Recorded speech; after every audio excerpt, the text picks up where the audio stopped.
Boa tarde a todos. É bom ver todos vocês. Os pensamentos e orações de toda a Casa Branca permanecem com todos os católicos ao redor do mundo que estão de luto pela morte do Papa Francisco. O Papa Francisco tocou milhões de vidas e dedicou sua vida a servir a Igreja Católica.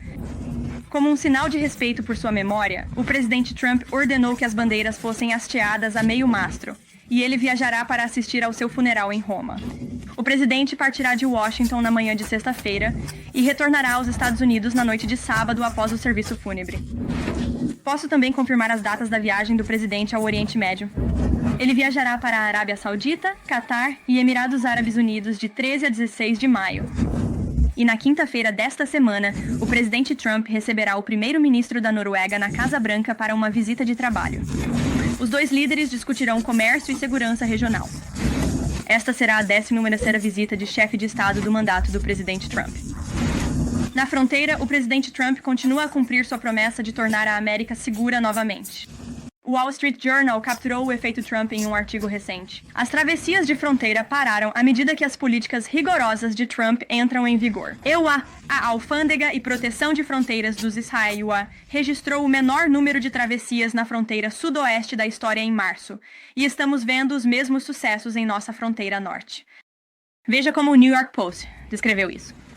Setor da fronteira norte, anteriormente invadido por migrantes ilegais, vê queda dramática nas travessias. Não vimos ninguém desde novembro, fim de citação. De acordo com a Alfândega e Proteção de Fronteiras do EUA, apenas 54 estrangeiros ilegais foram apreendidos no setor Swanton da nossa fronteira norte, que se estende por mais de 300 milhas, em março. Isso representa uma queda drástica de 95% em relação a mais de 1.000 travessias de fronteira que foram capturadas em março de 2024. Esta é uma área principal de ponto crítico que registrou mais de 80% de todas as apreensões ao longo da fronteira norte durante o ano fiscal de 2024. E novas reportagens do Washington Times destacam completamente a diferença na abordagem vergonhosa de Joe Biden em relação à fronteira, comparada à do presidente Trump. Sob Trump, a captura e liberação na fronteira caiu 99,99% em relação ao pior mês de Biden. Não se pode melhorar muito mais do que isso. Esta estatística em particular é impressionante. Agentes da patrulha de fronteira capturaram e imediatamente liberaram 189.604 imigrantes ilegais nos Estados Unidos em dezembro de 2023, no auge da crise de fronteira sob o governo Biden. Mas sob o governo do presidente Trump, agentes da patrulha de fronteira capturaram e liberaram apenas 20 imigrantes ilegais nos EUA no mês de fevereiro. Graças ao presidente Trump, o controle operacional da fronteira está se tornando uma realidade, e as medidas históricas de aplicação da lei da administração estão gerando grandes resultados. Os imigrantes ilegais estão finalmente recebendo a mensagem direta: se você cruzar a fronteira ilegalmente, será rapidamente deportado e nunca mais retornará aos Estados Unidos da América. Os esforços para prender os invasores ilegais criminosos estão continuando a aumentar.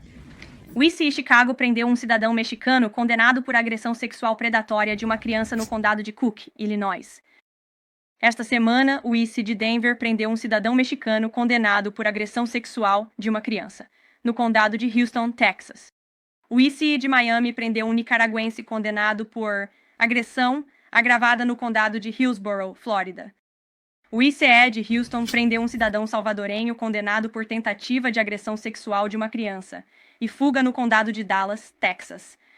E o ICE de Chicago prendeu um cidadão mexicano condenado por abuso sexual agravado de um menor em Illinois. Apesar das objeções insanas dos democratas, o presidente Trump continuará a encorajar os agentes da lei a prender criminosos perigosos, imigrantes ilegais e manter nossas comunidades seguras. E também, graças à abordagem econômica America First do presidente Trump, os investimentos continuam a fluir para o nosso país. A empresa suíça de produtos farmacêuticos anunciou que investirá 50 bilhões de dólares nos Estados Unidos nos próximos 5 anos, criando 12 mil novos empregos de qualidade. A Regeneron Pharmaceuticals também concordou em pagar à Fujifilm Technologies mais de 3 bilhões ao longo da próxima década para ajudar a fabricar seus medicamentos nos Estados Unidos. É uma prioridade máxima para o presidente Trump garantir que estamos produzindo medicamentos e fármacos críticos aqui mesmo na América, e é exatamente isso que continuamos a ver acontecer todos os dias. Em outras notícias, a administração Trump anunciou que vamos pôr fim às tentativas ilegais de resgate de empréstimos estudantis de Joe Biden. Nenhum empréstimo estudantil foi encaminhado para cobrança desde março de 2020. Isso chega ao fim. Em 5 de maio, o Departamento de Educação retomará as cobranças involuntárias para mutuários com empréstimos estudantis federais inadimplentes. O portfólio de empréstimos estudantis controlado pelo governo federal é de quase 1,6 trilhões de dólares. Mas menos de 4 em cada 10 mutuários estão em reembolso. Isso é insustentável, injusto e uma enorme responsabilidade para os contribuintes americanos. A dívida não pode ser simplesmente eliminada. Ela acaba sendo transferida para outros. Então, por que os americanos que não foram para a faculdade ou que foram e pagaram seus empréstimos de forma responsável deveriam pagar pelos empréstimos estudantis de outros americanos? A administração Trump nunca forçará os contribuintes a pagar dívidas de empréstimos estudantis que não lhes pertencem. Os mutuários de empréstimos estudantis precisam de clareza e finalmente estamos proporcionando isso a eles. Agora, espera-se claramente que os mutuários reembolsem seus empréstimos e aqueles que não cumprirem suas obrigações de empréstimo enfrentarão cobranças involuntárias. O governo pode e irá cobrar dívidas de empréstimos estudantis federais inadimplentes, retendo dinheiro dos reembolsos de impostos dos mutuários, pensões federais e até mesmo de seus salários. A América está com uma dívida de 36 trilhões de dólares. Precisamos colocar nossa casa fiscal em ordem e restaurar o bom senso em nosso país. Se você contrai um empréstimo, tem que pagá-lo de volta. É muito simples. O presidente Trump não vai mais adiar o problema. Antes de abrirmos para perguntas hoje, quero elogiar nosso fotógrafo do pool que está na sala conosco hoje. A fotojornalista da ABC News, Melissa Leong, está se aposentando após 44 anos incríveis de trabalho, cobrindo aqui na casa dela.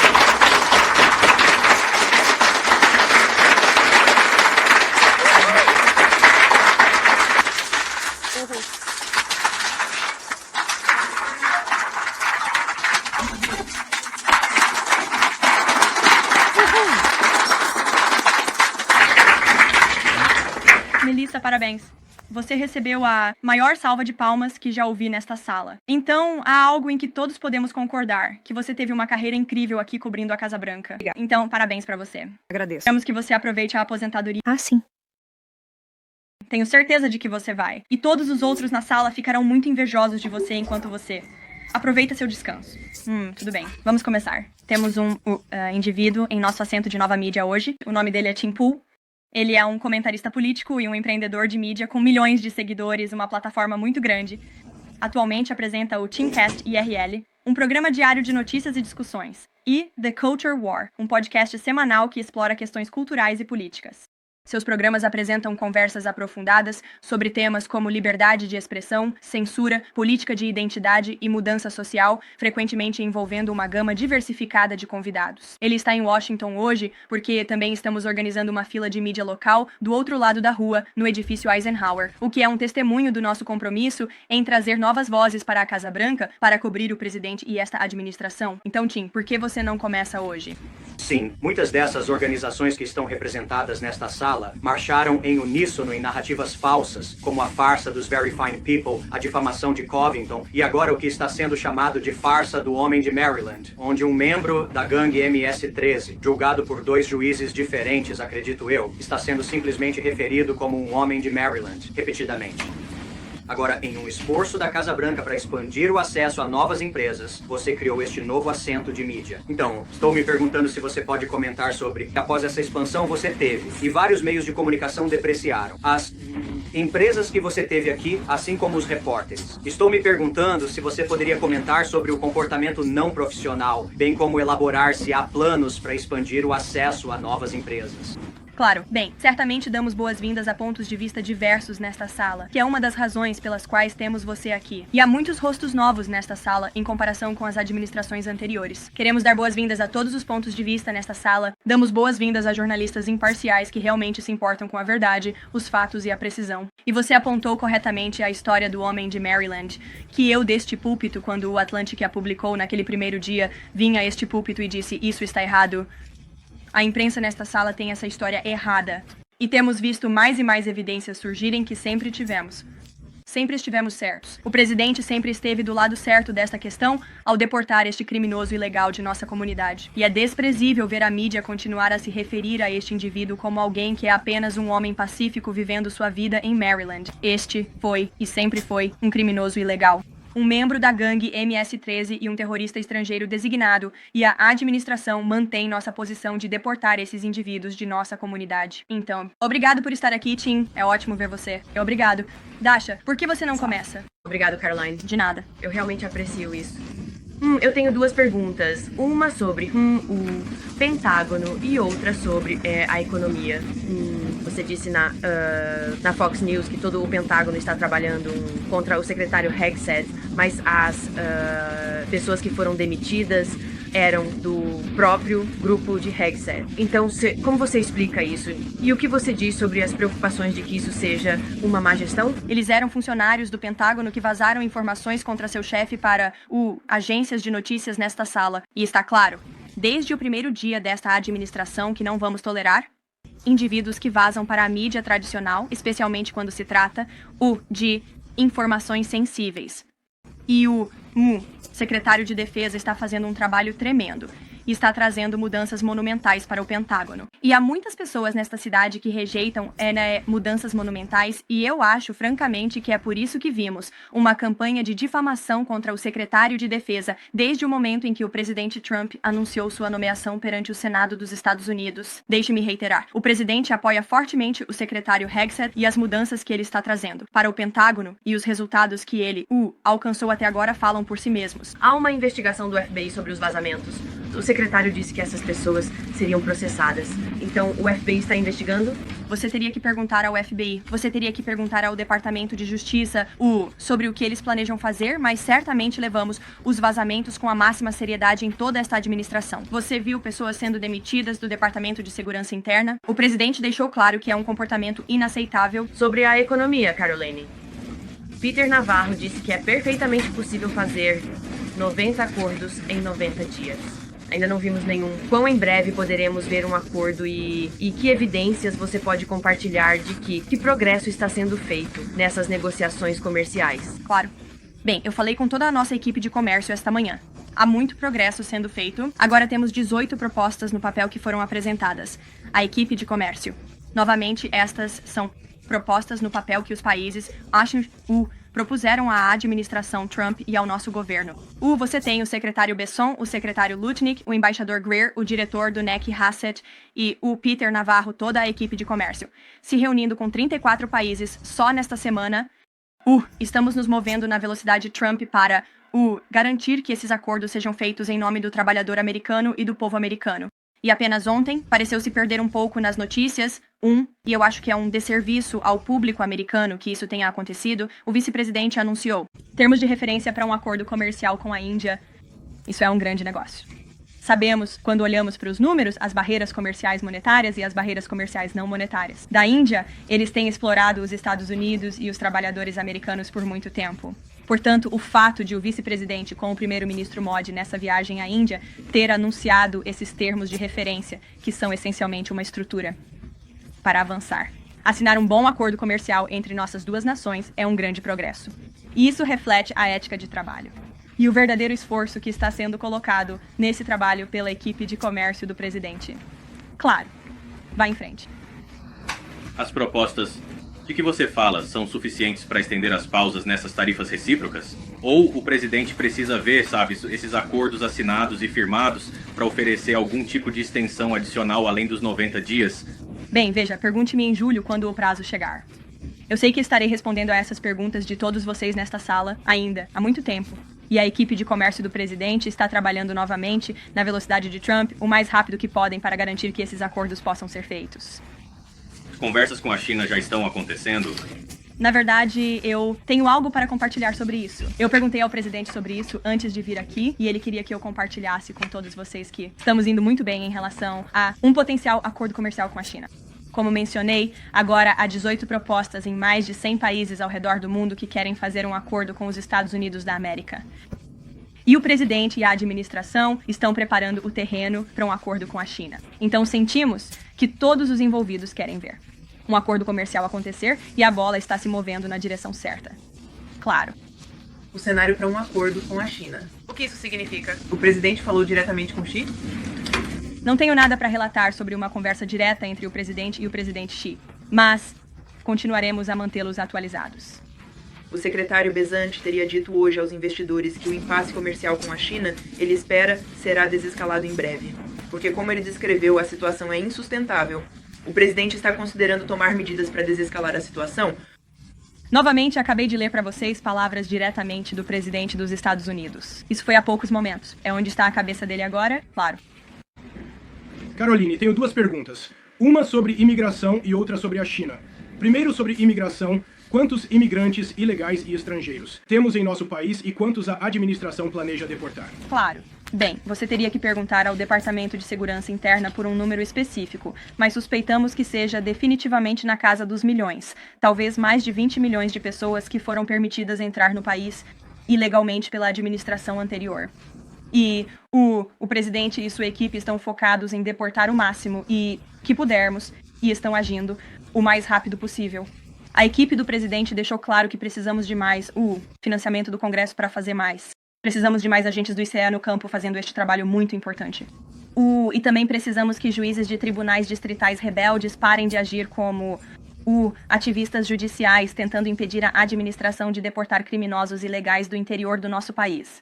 O público americano elegeu o presidente para fazer isso e ele está cumprindo essa promessa. E temos mais de 1/4 de milhão de cidadãos chineses em nosso país agora com vistos de estudante. A administração acredita que há preocupação de segurança nacional com esses mais de 1/4 de milhão de cidadãos chineses em nosso país? Bem, como você sabe, quando se trata de vistos estrangeiros, o secretário de Estado tem o direito de revogar vistos daqueles que sentimos estar agindo de maneira adversa aos nossos interesses de política externa aqui nos Estados Unidos. Ele tem essa autoridade de acordo com a Lei de Imigração e Nacionalidade. Então eu recomendaria que você procurasse o Departamento de Estado para qualquer caso individual. Mas eles estão analisando indivíduos que têm o privilégio de estar com um visto em nosso país. E se eles estiverem agindo, novamente, de forma adversa aos nossos interesses de política externa, seu visto pode ser revogado. E eles devem estar cientes disso. Posso perguntar, Caroline? Claro. Vá em frente. Sim. Estou chamando você. Obrigado, Caroline. Nada. Nas últimas semanas, vários países alertaram seus cidadãos sobre viagens ao Zelenera e as estatísticas do Departamento de Comércio mostram que, de muitos países, o número de visitantes está caindo.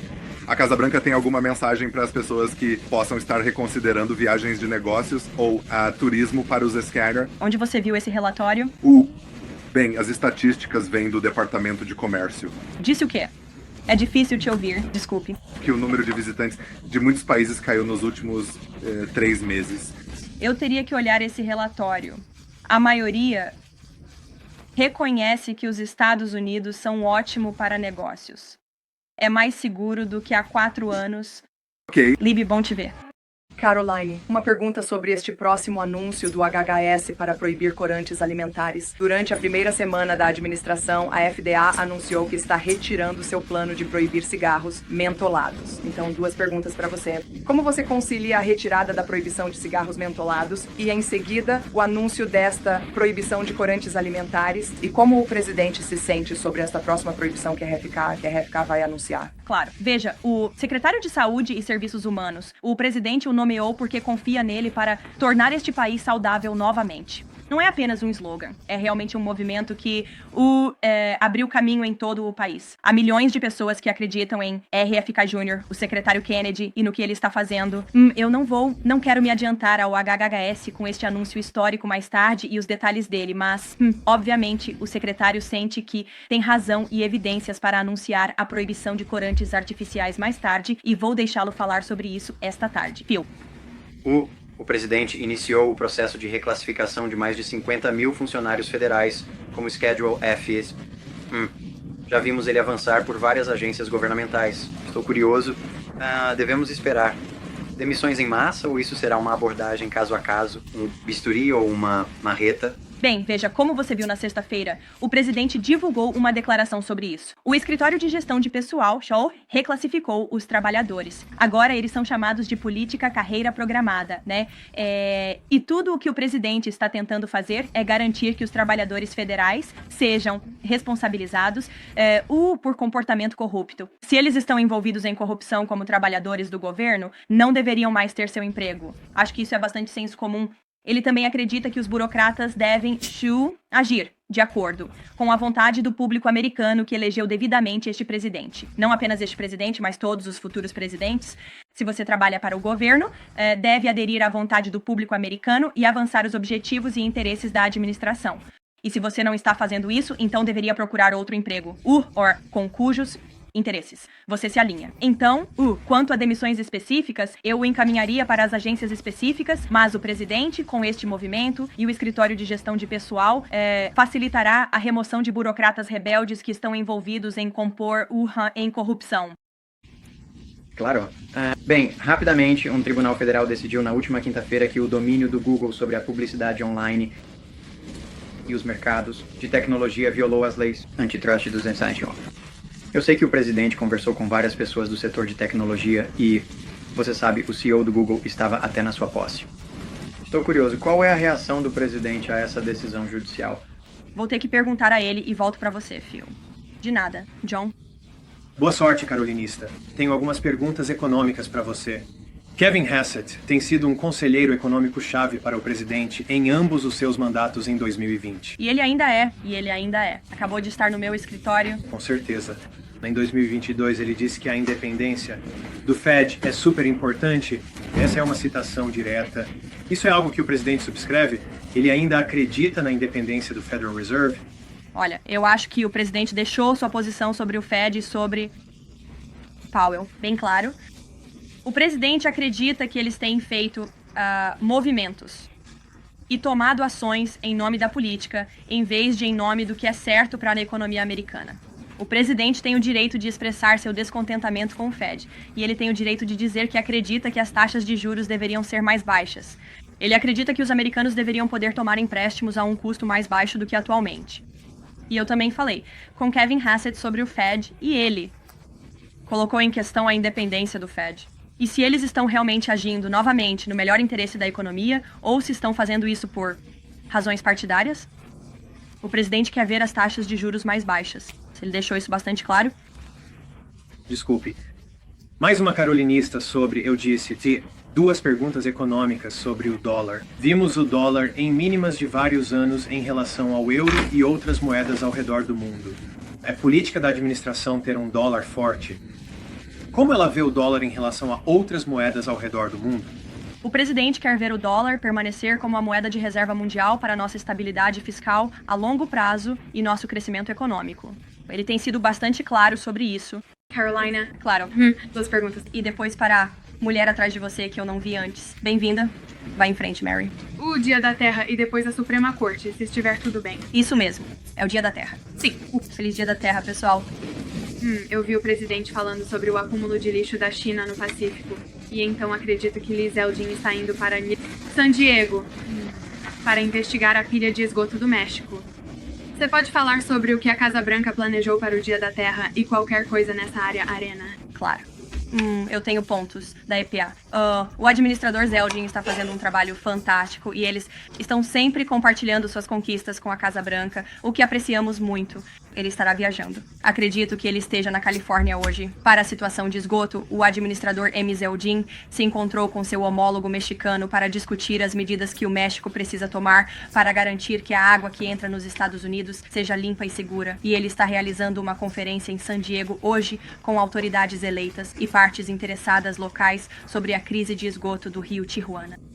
Eu também acrescentaria do próprio presidente, ele sempre manteve que quer que a América tenha o ar mais limpo e a água mais limpa. E queremos fazer o que é certo para o nosso meio ambiente e para a nossa terra. E muito disso é garantir que tenhamos energia limpa e sustentável. E sabemos que Produzimos gás natural de forma mais limpa e eficiente do que qualquer país neste mundo e o presidente quer ver isso continuar. Obrigado. E então, sobre a Suprema Corte, a Corte está ouvindo um caso sobre pais contra a leitura de livros de ideologia de gênero nas escolas. Você pode comentar sobre esse caso? E o que a administração Trump espera ver disso? Claro, esperamos que a Suprema Corte faça a coisa certa e o presidente tem sido muito claro. Ele está do lado dos direitos dos pais e acredita fortemente que os pais devem ter uma maior influência na educação de seus filhos e no conteúdo, por assim dizer, ao qual as crianças estão sendo expostas no nosso sistema de escolas públicas. Claro, vá em frente. Carol, obrigada. Oi. Sou Carolina Lumeta, do World News Group. A administração encerrou algumas proteções temporárias para afegãos, incluindo várias centenas de cristãos que foram punidos pelo Talibã. O presidente está considerando alguma exceção para afegãos que poderiam enfrentar morte ou tortura se retornarem ao seu país de origem? Então vamos deixar uma coisa clara. Nós não encerramos isso de forma proativa. Isso expirou e é porque a administração anterior concedeu ilegalmente milhões de pessoas, ou centenas de milhares de pessoas, no país. E então lhes deu status de proteção temporária, que novamente é um status temporário. Não é um status permanente neste país. E se houver indivíduos aqui que vieram através da administração Biden e queiram solicitar asilo, há um processo legal para isso e esses casos serão julgados por um juiz caso a caso. Temos um processo de imigração legal neste país por uma razão e tudo o que esta administração está tentando fazer é efetuar isso. Reagan. Claro. Os números de deportação de março caíram ligeiramente em comparação com o mesmo período do ano passado. O SCOTUS recentemente ordenou uma pausa na deportação de membros rivais, com base na lei dos inimigos alienígenas. Estou curioso sobre quais outras ferramentas a administração está considerando para aumentar esses números de deportação. Claro, bem, estamos, obviamente, cumprindo a ordem do tribunal. No entanto, foi uma pausa temporária. A Suprema Corte basicamente disse para aguardarmos e que eles seguirão com uma ordem. E estamos confiantes de que a Suprema Corte decidirá a favor da lei e reconhecerá. O presidente tem absolutamente a autoridade executiva para deportar terroristas estrangeiros do interior do nosso país sob a lei dos inimigos alienígenas. Estamos muito convictos disso e confiantes de que os tribunais apoiarão o presidente e sua autoridade executiva. Quanto às deportações, continuamos a deportar criminosos ilegais sob o Título 8, que é uma autoridade de imigração dada aos nossos agentes da Patrulha de Fronteira e ao Departamento de Segurança Interna para deportar criminosos ilegais deste país. E a administração continua a fazer isso a uma velocidade recorde, tão rapidamente quanto podem com os recursos que tem. Absolutamente retiraram as acusações contra o líder do MS-13, capturado em Woodbridge, Virgínia, com a ideia de que isso acelerará o processo de deportação. A administração planeja retirar acusações contra outros criminosos ilegais para acelerar o processo de deportação. Você teria que perguntar ao Departamento de Justiça. Obviamente, isso está dentro de sua competência e eu não posso falar por eles. No entanto, nosso objetivo é deportar o maior número possível de criminosos ilegais e estrangeiros do nosso país, o mais rápido que pudermos. Jackie. Ouvi muito sobre o planejamento desta viagem à Arábia Saudita, e o presidente já mencionou isso antes, mas acho que nunca ouvimos oficialmente. O que ele espera alcançar na Arábia Saudita e qual é o propósito da viagem? Claro, bem, o presidente está ansioso por isso. Era para ser sua primeira visita ao exterior, mas claro, agora ele vai a Roma neste fim de semana para homenagear o Papa e participar do funeral. O presidente busca fortalecer os laços entre os Estados Unidos e os países que ele visitará. Ele terá muitas reuniões e conversas bilaterais e estamos ansiosos pela viagem e esperamos ver muitos de vocês lá. Reuniões em Londres essa semana, elas têm alguma relação com os planos na Arábia Saudita? Não posso falar sobre isso. No entanto, tenho uma atualização sobre as reuniões no que diz respeito à guerra Rússia-Ucrânia. Acabei de estar no Salão Oval com o presidente Steve Woodcuff e eles queriam que todos soubessem que as negociações continuam.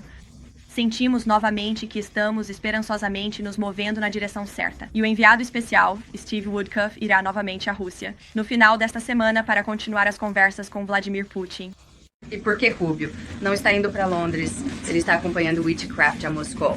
Não posso falar sobre a agenda de viagens do secretário de Estado. Recomendaria consulte o... E mais amplamente, apenas sobre o acordo de paz, as negociações que estão em andamento. O secretário Rubio disse que se as coisas não seguirem o caminho certo, os IUA podem precisar recuar. Como seria recuar? Isso significa um passo atrás na mediação da paz, ou isso implicaria uma retirada mais ampla? do apoio dos FRC à Ucrânia na guerra. Olha, acho que seria imprudente da minha parte divulgar isso deste púlpito. Em última análise, essa é uma decisão que cabe ao presidente, mas ele deixou muito claro que quer ver a paz, quer ver esta guerra terminar e quer parar a matança de ambos os lados desta guerra. E ele tem sido muito claro sobre isso há bastante tempo. E ele tem ficado frustrado com ambos os lados desta guerra e deixou isso muito claro. Brian. Caroline. Obrigado, Caroline. Na semana passada, o presidente falou sobre grupos sem fins lucrativos, especificamente abordando a CREW, e insinuou que poderiam ser tomadas mais ações contra organizações sem fins lucrativos. A Casa Branca tem algum plano para algum tipo de ação contra ONGs, organizações sem fins lucrativos ou outros grupos semelhantes? Algo disso está surgindo? Isso está sendo trabalhado neste momento? Vou checar com nossa equipe de políticas. Ok. Claro. Obrigado, Caroline. Travis Stillmore com o Epoch Times. Algumas faculdades estão usando fundos dos contribuintes para promover agendas políticas. E qual é a resposta da administração ao processo contra Harvard? Claro. Bem, o presidente deixou bem. E é claro que é a Harvard que se colocou na posição de perder seu próprio financiamento por não obedecer à lei federal. E esperamos que todas as faculdades e universidades que recebem fundos dos contribuintes cumpram a lei federal. É bem simples. E o presidente deixou claro que não vai tolerar violações da lei federal. Ele não vai tolerar o assédio ilegal e violência contra estudantes judeus americanos ou estudantes de qualquer fé em nossos campi em todo o país. E assim responderemos ao processo no tribunal. E novamente, é bem simples. Se você quer dólares federais, obedeça à lei federal. Apenas para rapidamente seguir sobre a China, resposta aos relatos sobre a China mirando aliados comerciais dos Irawan com medidas retaliatórias por apoiarem as agendas dos Irawan. Acho que os números e a quantidade de países que procuraram os Estados Unidos e esta administração para fechar bons acordos comerciais falam por si mesmos. O mundo inteiro sabe que precisa dos Estados Unidos da América e quer fazer negócios aqui. Então continuaremos focados em fechar bons acordos comerciais em nome do trabalhador americano. Stephanie. Obrigada, Kylif. Você pode nos dar mais detalhes sobre a ligação do presidente com o Netanyahu hoje? Eu falei com o presidente sobre isso. Foi uma boa ligação. Eles falaram particularmente sobre o Irã e as negociações que estão em andamento. Com isso, com o Irã, e os Estados Unidos. E o presidente deixou muito claro repetidamente, mas vou reiterar. Não há divergências entre os Estados Unidos da América e o Estado de Israel. Ele apoia fortemente nosso aliado. Ele deixou bem claro quando se trata do Irã que queremos ver um acordo, e o Irã tem uma escolha a fazer. Mas o presidente também deixou muito claro e reiterou isso em sua ligação com o primeiro-ministro Netanyahu, Ishmael, hoje, sobre a necessidade de o Irã nunca obter uma arma nuclear. Eu tenho mais uma notícia que gostaria de compartilhar com todos vocês.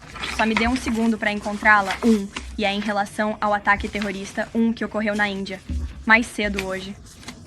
O presidente foi informado, pelo Conselheiro de Segurança Nacional e está sendo mantido atualizado, à medida que mais fatos são descobertos. O que já sabemos é que dezenas foram mortas e ainda mais ficaram feridas em um brutal ataque terrorista em um local turístico popular no sul da Caxemira. O presidente Trump falará com o primeiro-ministro Modi, assim que puder, para expressar suas sinceras condolências pelas vidas perdidas. E nossas orações estão com os feridos e o apoio de nossa nação ao nosso aliado, a Índia. Esses tipos de eventos horríveis por terroristas são a razão pela qual aqueles de nós que trabalham pela paz e estabilidade no mundo continuam nossa missão. Então, daremos um resumo dessa ligação mais tarde esta tarde. Há muito trabalho a ser feito. Você pode ouvir do presidente mais tarde esta tarde também, e nos veremos mais tarde. Obrigado, Kate. Havia algum americano entre esses cidadãos americanos duplos? Manteremos vocês atualizados. Ok.